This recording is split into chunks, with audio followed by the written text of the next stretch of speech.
바라는 것들의 실상이요 보이지 않는 것들의 증거니 선진들이 이로써 증거를 얻었느니라.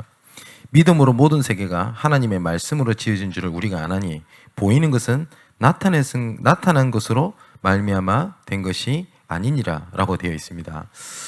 우리가 오전에 말씀을 확인을 했던 것처럼 하나님께서는 지금도 증거를 주시거든요. 근데 그 증거를 주시는 게 내가 너의 아버지다. 그리고 내가 살아서 너와 함께 있다. 너를 통해서 하나님께서 하시고자 하는 계획이 있다라는 것을 하나님께서는 지금도 말씀하시고 알게 하시기 위해서 우리에게 현실과 상황을 통해서 지금도 계속 알리시고 계시는 거거든요. 근데 우리가 믿음이라고 되어 있는데 여기 믿음이니까 뭐라고 되냐면 바라는 것들이 실상이요 보이지 않는 것들의 증거라고 되어 있습니다. 그래서 오늘 말씀에서 나의 증거를 찾게 되시기를 주님의 이름으로 축원을 드립니다. 우리가 삶에 대한 여러 가지를 다 여기 다 기록할 수는 없겠습니다만은 크게는 5가지로 적을 수 있을 겁니다. 결국은 내가 중요하잖아요. 그렇잖아요. 내가 살아야 남을 살릴 수 있는 것도 맞습니다. 그리고 남을 살리기 위해서 하나님께서 나를 살리시고자 하는 하나님의 계획이 있고요. 두 번째는 대부분 사람들이 여기는 상처에 있습니다. 만남. 왜 나는 만나는 사람마다 이상한 인간들이 만나? 이런 생각이 들 수 있습니다. 그렇다고 만남을 완전히 제껴버리고 혼자 있으면 살아나올 수 있냐? 못 삽니다. 내가 만남에 대한 상처가 있었을 때는 내가 아무도 없는 게 내가 도저히 살기 편하겠다 싶죠. 없으면 사람 절대 못 삽니다. 사람은 만남이 없이 살 수 있도록 존재되지 않았습니다. 동물들조차도 혼자 못 살아남습니다. 그죠? 혹시 집에 이런 분 계시지 않습니까? 집에 개를 키우고 싶은데 평소에 집이 다 비어져 있어. 그럼 개가 외로워서 어떡하겠냐? 이 걱정 때문에 개 못 키우는 사람 있죠? 개도 못 삽니다, 그렇게. 사람은 어떻습니까? 또, 가장 최소한의 공동체인 내 가정. 그죠? 그리고 모든 사람은 업을 가지고 있지 않습니까? 학업이든 사업이든 산업이든 뭘 갖고 있겠죠. 그리고 내가 살고 있는 지역이라고 하는 게 있습니다. 이거는 모든 사람이 속해 있는 곳이고요. 그리고 모든 사람들이 여기에 대한 갈등, 상처가 있는 것도 맞습니다. 우리가 이거를 5가지 기초라고 얘기를 하죠. 근데 하나님께서는 이것을 보고 현장이라고 하는데 이 속에 하나님께서는 증거를 보여주시기 위해서 지금도 계속 주시는 게 있습니다. 근데 이 사단은 이걸 알기 때문에 뭐라는 거죠? 보여진 것만 가지고도 계속 뭡니까? 이래서 안 된다, 니 때문에 안 된다, 자꾸 이렇게 얘기를 하게 하는 겁니다. 3절이 이렇게 돼 있죠. 믿음으로 모든 세계가 하나님의 말씀으로 지은 줄 우리가 알지 하지 않냐. 근데 보이는 것은 나타내신 것으로 말미암아 된 것이 아니라고 돼 있거든요. 그죠? 예를 들어서 지금 보이는 것만 가지고 야 진화론이 맞다 이런 사람이 있거든요. 근데 하나님께서는 지금도 말씀으로 이 세상의 모든 걸 창조하셨습니다. 그러면서 하신 말씀이 뭐냐? 지금 눈에 보이는 것은, 나타난 것은 보이는 걸 된 걸로 아니야 라고 얘기를 합니다. 근데 눈에 보이는 게 다가 아니라는 얘기죠. 그죠? 근데 나는 내 눈에 보이는 것이 나, 만남, 가정, 업, 지역에 계속 문제가 있다 보니까 눈에 보이는 걸 가지고 판단을 합니다. 된다 안 된다고 얘기를 합니다. 너 네 때문이다 내 때문이다 얘기를 하거든요. 그런데 이걸 보고 우리가 5가지 기초라고 있는데 여기에 하나님께서 우리에게 뭘 증거를 주시기 위해서 하나님께서는 나를 그 속에 있게 하신 겁니다. 저 이런 생각 참 많이 했어요. 하나님이 살아계시다면 왜 우리 가정이 이럴까라는 생각 정말 많이 했었습니다. 저는 어릴 때 그게 제가 교회를 떠나는 이유기도 했었어요. 그렇게 신실하게 신앙생활하는 어머니 우리 가정 보니까요 개판이에요 진짜. 집이 경제적으로 그 다음에 뭡니까? 건강 다 무너져 버리는 거예요. 어떻게 이럴 수가? 이런 생각이 드는 겁니다. 그리고 교회에서 저희 어머니가 억울한 일을 당하는 걸 제가 봤어요. 어릴 때. 아니 팔이 안으로 굽는 걸 수도 있겠지만 저는 제 어머니가 봤었을 때 전 지금도 있습니다. 정말 어머니 믿음의 사람이라 생각하거든요. 근데 정말 억울한 일을 당해요. 어떻게 감히 우리 어머니한테 그렇게 했다는 것도 화가 날 건데 정말 어머니가 믿음의 생활을 하는데 그걸 당하는 걸 봤어요. 전부 다 저는 그게 뭐였냐면 하나님께서 주신 증거가 아니라 저한테 상처로 가득 차게 된 겁니다. 그러다 보니 하나님께서 어느 날 하나님이 은혜를 주신 겁니다.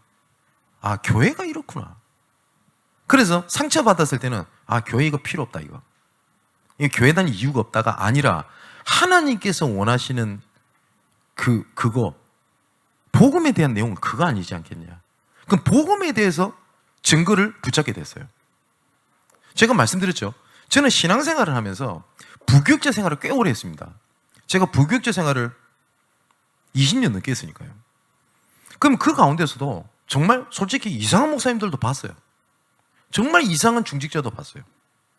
저는 지금도 잊지 못하는 사건이 있습니다. 지금 우리 장로님들 부장님으로 다 들어가시죠, 교육부에. 청소년부 부장 장로님이 계세요. 근데 이 장로님은 교회를 안 오세요. 청소년 예배 때. 뭐 바쁘시니까 그럴 수 있겠죠.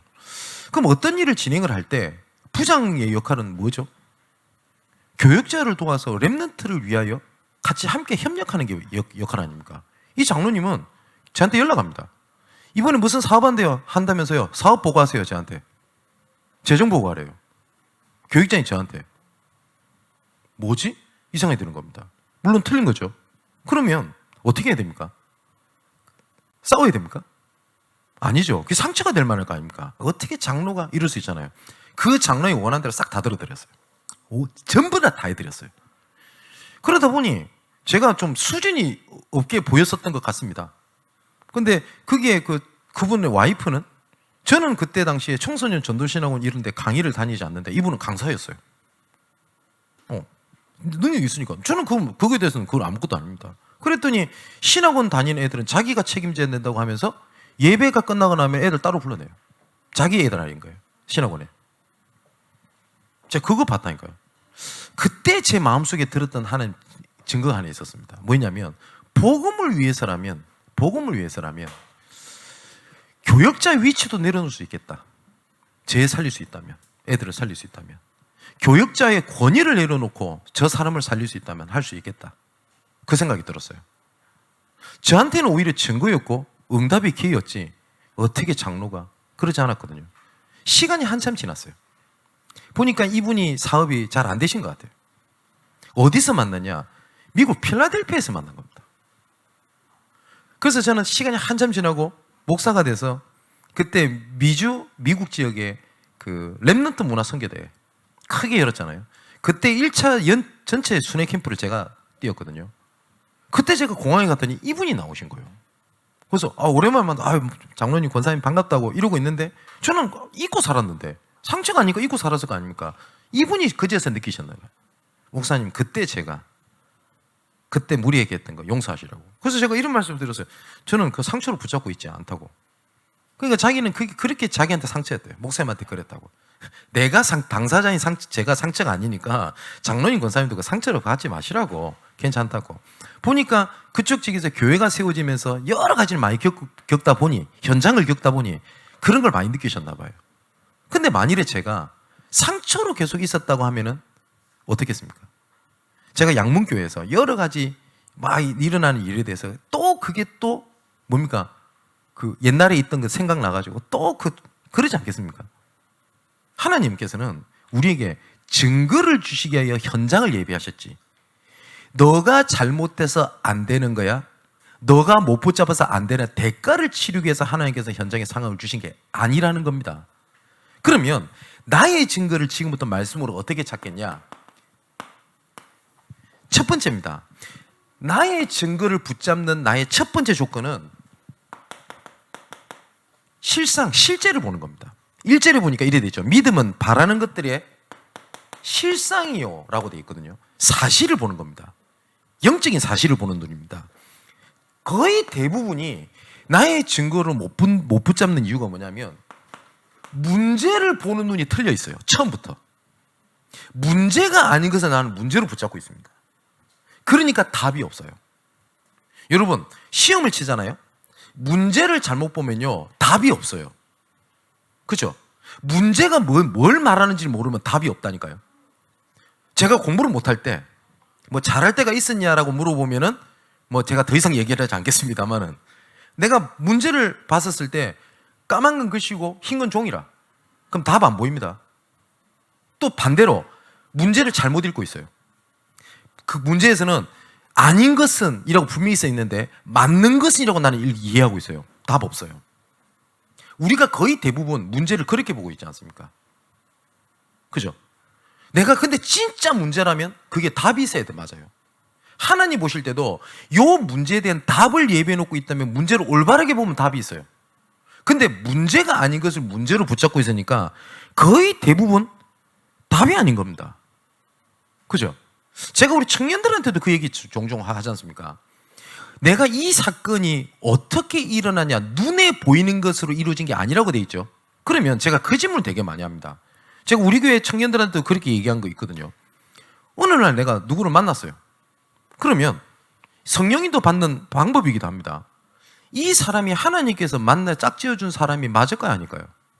그 고민을 하거든요. 분명히 합니다. 그죠? 근데 모르겠는 거예요.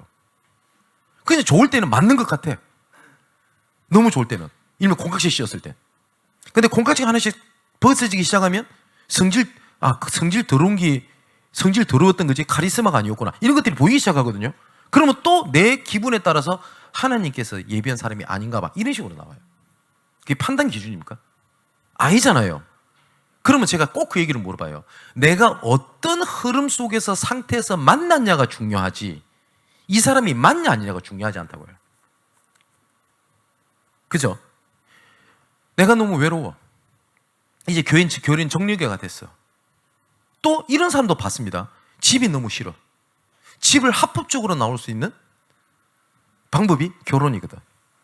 그렇게 해서 만난 사람이다. 그러면 여러분 어떻습니까? 맞죠? 이 사람이 맞냐 아니냐 떠나서 어떤 흐름 속에서 봤냐가 되게 중요하잖아요. 그죠?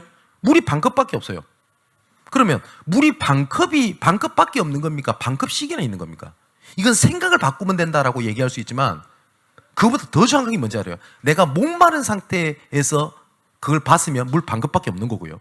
내가 전혀 목이 안 말라. 그럼 물 반컵이나 있는 거예요. 내가 어떤 흐름 상태 속에서 일어난 거냐 보냐는 것이 되게 중요하거든요. 근데 우리 교회가 이럴 수 있을 겁니다. 이렇게 말하는 사람이 있습니다. 내가 정말 복음 붙잡았는데 왜 나한테 자꾸 문제가 생깁니까? 그게 하나님의 시간표고 증거라고요. 맞죠? 근데 나는 전혀 하나님과 상관없어. 근데 계속 돈이 벌려. 응답입니까? 아닙니다. 그건 응답이. 그렇잖아요. 근데 우리 자꾸 드러난 걸로 응답이다 아니면 문제다 이렇게 생각을 하고 있단 말이에요. 그래서 믿음은 바라는 것들이 실상이라고 하는데 진짜 실제적인 걸 봐야 되거든요. 근데 거의 대부분 문제가 왔을 때 보는 눈이 이미 틀려 있는 겁니다.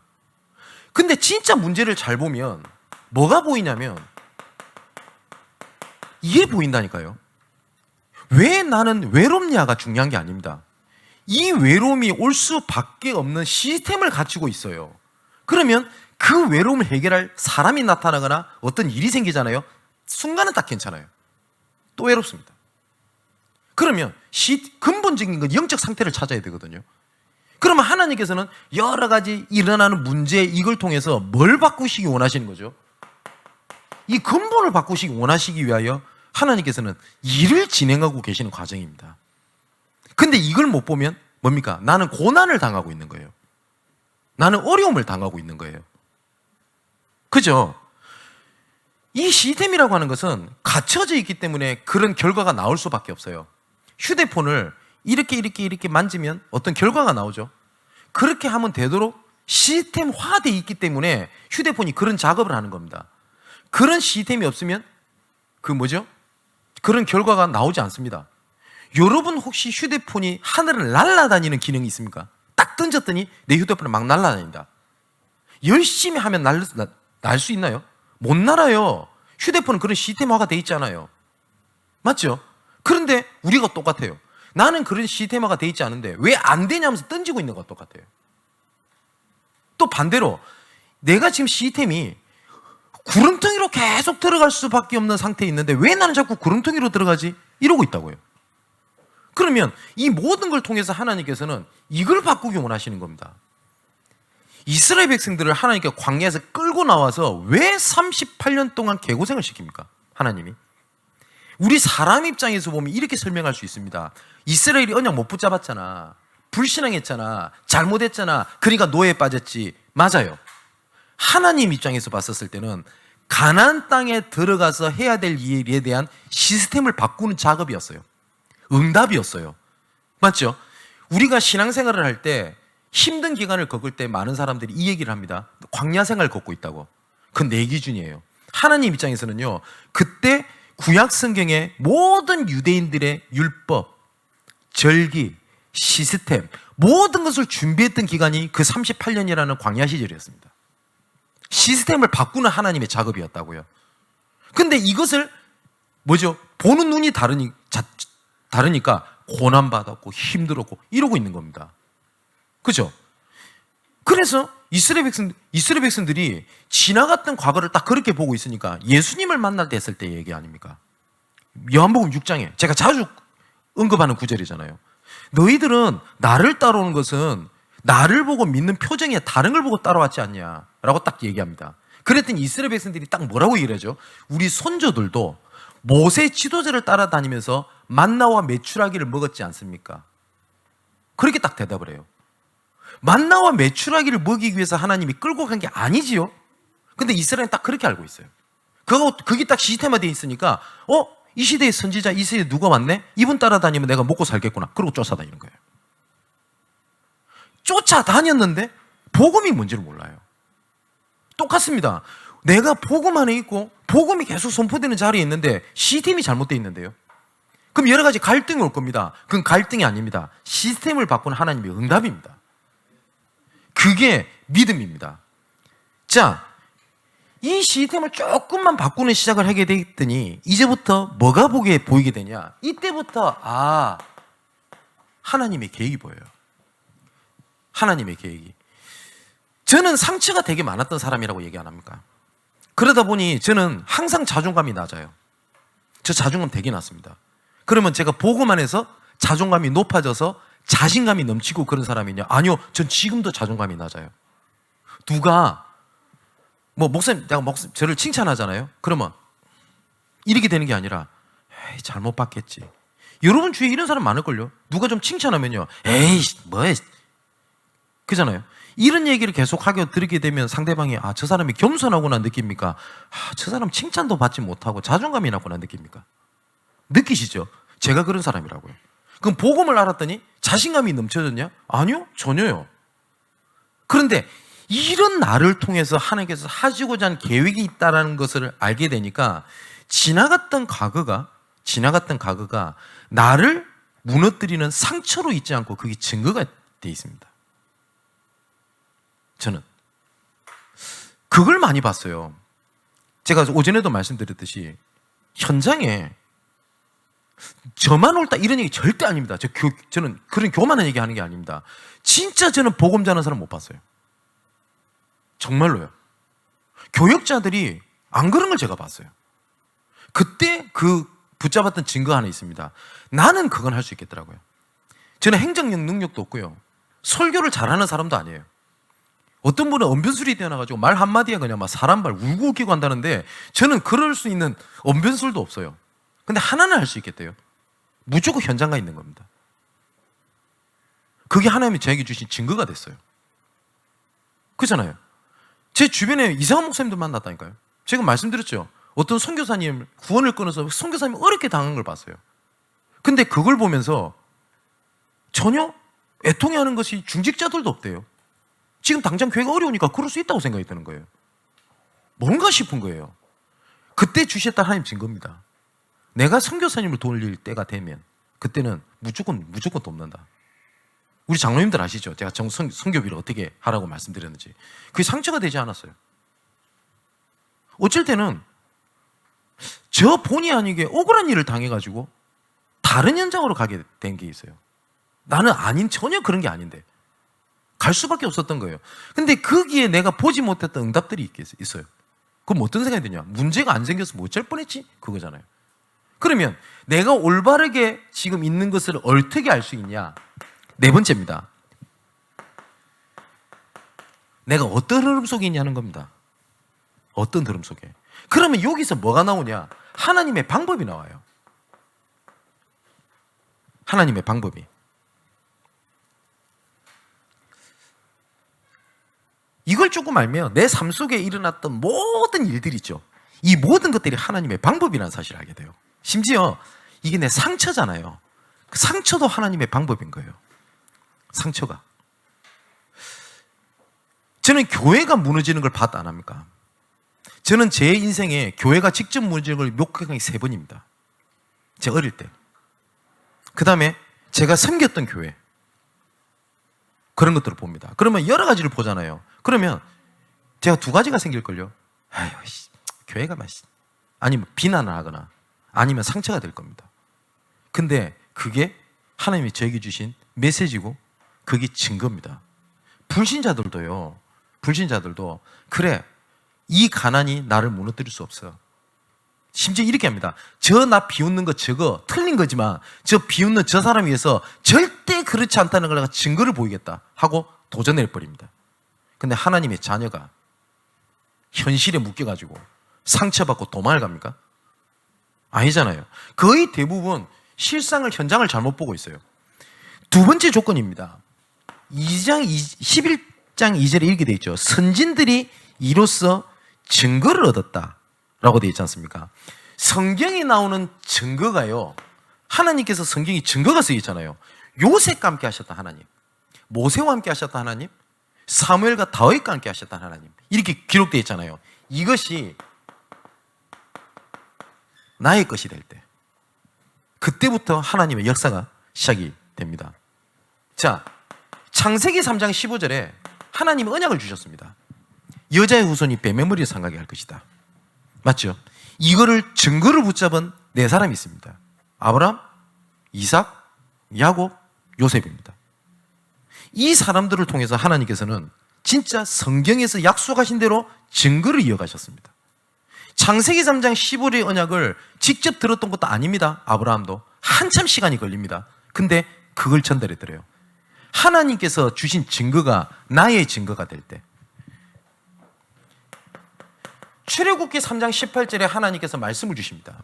이거를 붙잡았던 몇 사람이 있습니다. 모세, 이드로, 여호수아, 갈렙, 이런 사람들입니다. 이런 사람들이 정말 말씀의 증거대로 가나안 땅 들어가게 됩니다.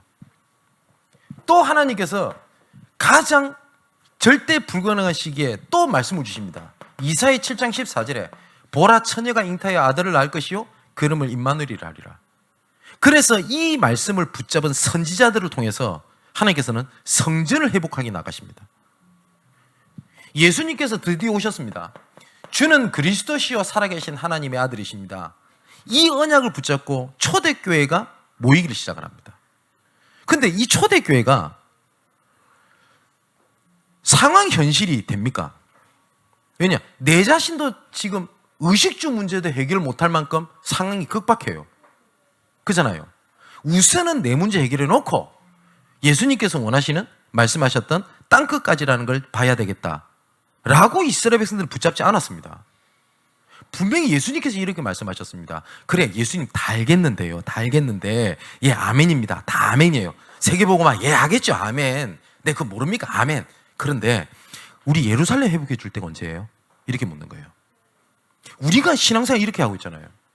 그래, 아멘. 세계복음화, 나는 렘넌트고, 나는 세계복음화 교육에 아멘. 그런데 내 지금 우리 집 가난한 거 어떻게 해결해 줄 건데요? 내 지금 친구랑 갈등이 있거든요. 이거 어떻게 해줄 겁니까? 이 얘기를 하는 거잖아요. 그때 예수님께서 하신 말씀입니다. 때와 기한 아버지께 두셨으니. 그게 무슨 말이죠? 그것을 응답하실 때와 시간표는 아버지께 있다. 되어질 거니까 그 신경 쓰지 말고 오직 성령이 너 임하시면 너희가 권능을 받고 증인되라. 그 자리에 있으라. 말씀을 하시거든요. 근데 정말 이 초대교회 사람들이 모입니다. 그래서 그 자리에 있게 됩니다. 근데 그 증거대로 하나님께서 정말 그 말씀대로 이스라엘에서 초대교회를 축복하기 시작하셨고 지금까지도 그렇습니다. 지금 수많은 증인들이 현장에 많습니다. 우리가 포럼해야 될 이유가 그겁니다. 내가 이런 응답을 받았다가 아닙니다. 말씀 붙잡았더니 하나님께서 이렇게 진행하셨다. 아실 거 아닙니까? 제가 제 입으로 말씀드리기 좀 못한데 우리 장로님들을 제가 알지 않습니까? 뭐 다 아는 건 아니겠지만 우리 장로님들 처음 만났을 때요, 경제적으로 여러 가지 무너져 있는 상태에서 제가 본 거 되게 많습니다. 근데 이분들을 하나님께서 말씀대로 세워가신 거 저 진짜 옆에서 봅니다. 그때마다 어떤 생각이 드냐? 하나님 진짜 살아계신 게 맞구나. 맞잖아요. 정말 절대 불가능한 상태에 있던 사람이 말씀 회복해서 지금 있는 거 여러분 증인들이 있지 않습니까? 그죠? 이 사람들이 내가 뭘 했다고 얘기 안 할걸요? 여호와 하나님께서 내게 은혜를 주신 거 아닙니까? 그게 두 번째 증거입니다. 자, 그러면 이 나의 것이 됐을 때에 이제는 어떠한 결과가 오냐? 그게 3절입니다. 오늘 본문에 믿음으로 모든 세계가 하나님의 말씀으로 지어진 것을 우리가 아나니 라고 되어 있지 않습니까? 그러면 우리의 내에 지나간 과거도 말씀 안에 있고 현재도 말씀 안에 있으며 나의 미래도 말씀 안에 있는 것이 맞잖아요. 그렇다면 이것을 확인을 하는데 성경에 한번 보겠습니다. 아까 초대교회 얘기를 했는데 이 사람들이 사도행전 1장 12절 14절에 모입니다. 이 사람들은 생명을 걸어버렸습니다. 다시 말하면 의식주 문제 이것 좀 어떻게 하겠다가 아니에요. 내 기분이 내 상황이 아니에요. 그잖아요. 이것을 붙잡은 이 사람들이 마가다락방에 모였지 않습니까? 이 사람들을 통해서 하나님께서 어떻게 일을 진행하시는지 성경을 우리가 아니까요. 그죠? 우리가 다락방한다 아니고 우리가 자꾸 단체 조직을 얘기하는데 그 다락방을 말하는 게 아니지 않습니까? 마가다락방에 모였는데 그 일을 하자는 거 아닙니까? 그런데 수많은 교회 수많은 사람들이 오직을 내버려 놓고 예수님이 문제 아니라고 하는 것에 전부 다 올인하고 있지 않습니까? 그잖아요. 제가 오늘 오전에 말씀 안 들었습니까? 어떤 목사님이 이렇게 얘기했대요. 네 자신도 잘 안 되면서 다른 사람 살리려고 다락방 들어가고 전도하는 거 틀린 거야. 보고 많이 하라고 얘기했다 안 합니까? 근데 참 감사했던 것은 이건 아니잖아 라고 애통해 하는 중직자명이 있다는 게 감사할 일 아닙니까? 그잖아요. 지금 수많은 사람들이 그럽니다. 어떤 랩런트를 만났어요. 만나달라고 해서. 자기가 갈등이 된대요. 목사님한테 말씀을 들었을 때는 계속 들리던 게 하나가 있었대요. 그래, 그리스도. 하나님이 하는 계획, 나를 향한 계획. 이랬는데 지금 교회를 어쩌서 가게 됐는데 계속 그 얘기를 한대요. 축복받으라, 축복받으라. 이러면 축복받고, 이러면 축복 못 받고 전부 다 남을 때마다 내가 이래서 축복 못 받나? 내가 남는데요. 너무 남으면 갈등이 된대요. 안타깝긴 하지만 감사했어요. 그걸 들을 수 있는 랩런트가 있다는 게. 그러면 우리한테 진짜 필요한 게 뭡니까? 내가 좀 복음 붙잡았더니 건강이 좋아졌다는 겁니까? 아니잖아요. 이 초대교회 사람들이 전혀 기도 힘썼다고 되어 있습니다. 그런데 이 일이 나중에 어떤 응답으로 가게 되냐? 사도행전 11장 19절에 이렇게 되어 있습니다. 스데반의 환난으로 인하여 흩어진 자들이 이렇게 되어 있습니다. 스데반의 환난, 안타까운 일이죠. 근데 흩어졌어요. 안타까운 일이죠. 그거를 하나님의 시간표로 본 자들 이 말입니다. 이 사람들이 누구냐? 안디옥 교회입니다. 이 안디옥 교회가 중직자 중심으로 세워지게 됩니다. 마가다락방에는 베드로라든지 사도들 중심으로 움직였던 교회였다면 안디옥 교회 시작은 중직자 중심으로 움직이게 됩니다. 그래서 이 응답이 아무도 하지 못하는 일을 하게 됩니다. 13장 1절에 선교사를 파송하게 됩니다. 엄청난 일이죠. 교역자도 못하던 사도들도 못하는 일을 누가 했다고요? 중직자들이 하게 됩니다. 이 응답이 나중에 19장 21절에 뭘 보게 되죠? 이제 로마도 봐야 하리라. 아니 여러분 그냥 로마도 봐야 하리라니까 큰 걸 보자 이렇게 느끼시죠? 이스라엘이 누구 속국이죠? 로마의 속국입니다. 로마라면 치를 떱니다. 근데 뭘 본다고요? 내가 이제 로마 저것도 봐야 하리라. 그 증거 아닙니까? 여러분 복음으로 내가 절대 안 된다는 절대 불가능을 복음으로 절대 가능으로 바꾸시기를 주님의 이름으로 축원을 드립니다. 저는 가정에 대해서 상처가 많았던 사람이라고 얘기했잖아요. 등을 돌렸다고요. 제가 진짜 몹쓸 짓도 했어요. 가족이랑 인연을 끊겠다고 전화번호를 바꿔가지고 저는 수도권으로 올라와 버렸어요. 제가 신학교 다닐 때입니다. 부모님이 저를 찾으러 왔어요. 안 본다고 그랬어요. 그게 상처였다고요. 등을 지면 된다고 생각했어요. 내 가정을 버린다고 생각을 했어요. 근데 하나님은 거기에 증거를 주셨습니다. 가정에 대한 하나님 말씀과 증거를 주십시오. 내가 이걸 가지고 랩런트들 가정 살려내겠다고. 근데 진짜 하나님 은혜죠. 상처가 하나님의 증거로 바뀌는 그 순간이었어요. 하나님 가정에 대한 메시지 답을 주십시오. 상처가 아니라 그때 정말 하나님께서는 우리 가정을 살려주십시오도 기도했던 것도 아니었어요. 그전에 그 기도 많이 했어요. 하나님 우리 아버지 제발 좀 저 꼰대 저거 저 살려달라고. 저는 아버지 이한들이 되게 많았어요. 군인 출신이거든요. 물건을 정리하잖아요. 저래가 어떻게 세상 사나 싶은 거예요. 안경을 쓰시는데 안경을 테이블에 놓으면 어떻게 놔야 되죠? 안쪽에 이리 놔야 되잖아요. 안전하게. 요렇게 놔요. 난 이해가 안 가는 거예요, 저 아버지가. 저 훈련소가 살았어요. 훈련소에서 그리 가르치대요. 관물대 끝에 놓게. 보기 좋으라고. 야, 이걸 일평생 내가 제한테 강요했으니 쟤 어떻게 됐습니까? 그잖아요. 저는 참고로 방위 출신인데. 제 군번도 모릅니다, 저. 근데 우리 아버지 얼마큼 대단하냐. 군번 물어보면 아버지가 외우고 있어요. 그래서 한 번씩 서류 쓸 때 보면 군번 쓰는 거 있습니다. 그럼 전화합니다. 아버지 군번? 이러면 딱딱딱. 예, 감사합니다. 쓰고. 제가 어떻게 그걸 이해합니까? 그게 다 상처였다고요, 저한테. 그런데 어느 날입니다. 그게 상처를 주신 게 아니라 랩넌트 현장이 미래의 증거를 주신 거였었어요. 어려운 일 많이 당해봤어요. 억울한 일 당해봤어요. 여러분, 우리 성도분들 상황 아시니까 억울하게 감옥 가보셨어요? 저 갔다니까요. 근데 그게 상처가 아니라 억울한 일 당한 사람 진짜 저 그 마음 압니다. 증거를 주셨어요. 그런데 그 억울함이 하나님의 절대 계획을 막지를 못했습니다. 제 상처가 하나님의 절대 계획을 막지를 못했습니다. 뿐만 아닙니다. 이 응답이 로마서 16장 1절에 27절에 죄자들이 쫙 깔리게 되는 거예요. 금요일에도 말씀드렸죠.